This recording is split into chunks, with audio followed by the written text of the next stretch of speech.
Он оборонял город от фашистских захватчиков, и сегодня малгобекчане вспоминают его смелый подвиг. Несмотря на дождливую погоду, желающих принять участие в памятном событии, открытии памятника Владимиру Этушу оказалось немало. Звучит гимн, а после нескольких секунд тишины ребята из числа юноармейцев знакомят собравшихся с героической, выдающейся личностью. Владимир Этуш, работая помощником начальника штаба по тылу, на всем протяжении наступательных боев обеспечил работу тыла и его передвижение. Бесперебойно доставлял боевым подразделениям продовольствие и боеприпасы, обеспечил прием и эвакуацию раненых.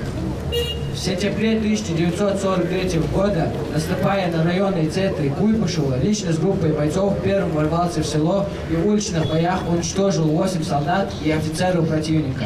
19-летним юношей он записался добровольцем на фронт, после чего был направлен в школу военных переводчиков в Тольятти. Сражался под Ростовом-на-Дону, в горах Кабарды и Осетии. В 1942 году он в составе 197-й стрелковой дивизии защищал главный рубеж на подступах Грозненской и Бакинской нефти, за что и был награжден медалью за оборону Кавказа. Малгобек в моем сознании – это огромная гора, которая была испещрена снарядами и трупами. Советские войска не пустили немцев туда. И как раз произошла победа под Сталинградом, мы их не пустили, и туда тоже, и разбили там, и вот эта вся история с Паулюсом, фельдмаршалом, которого пленили.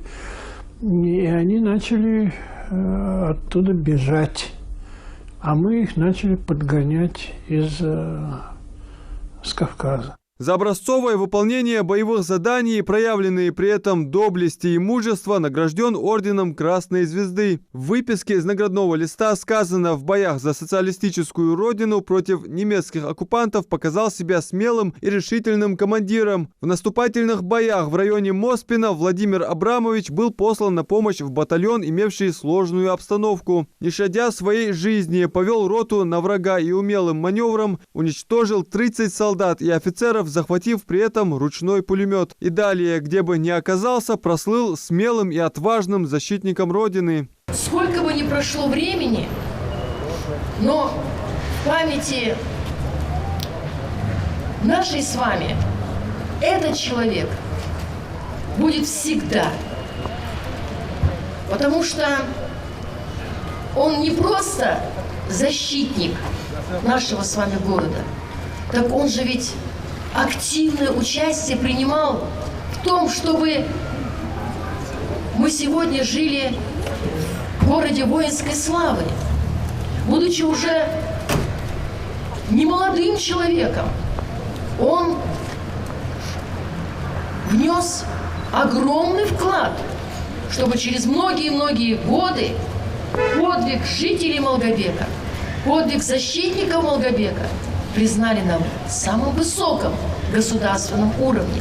Талантливый человек, талантлив во всем. И на полях сражений, и на театральных подмостках мастер своего дела. Окончив после войны актерский факультет в училище, он стал одним из ведущих актеров театра имени Евгения Вахтангова. Свой творческий путь начал с комедийных эпизодов. Первая заметная роль Этуша – «Слуга Лаунс» в комедии Уильяма Шекспира. Но особенно запомнился всей стране образ настойчивого джигита, товарища Саахова. Шляпу сними. Что? Шляпу сними. Примечательно, что бюст Владимира Абрамовича Этуша располагается по улице, названной в его честь. Памятник преподнесен в дар от автора проекта «Аллея российской славы» Михаила Сердюкова. Заслуженный и народный артист РСФСР, народный артист СССР, обладатель государственной премии в области литературы и искусства, орденов Отечественной войны за заслуги перед Отечеством 1, 2, 3 и 4 степени и за заслуги перед Республикой Ингушетия в области развития театрального искусства, подготовки и переподготовки кадров для учреждений культуры и сотни других наград. Скончался народный любимец 9 марта 2019 года, не дожив 2 месяцев до своего 97-го дня рождения. Адам Мережков, Магомед Даскиев, Новости 24.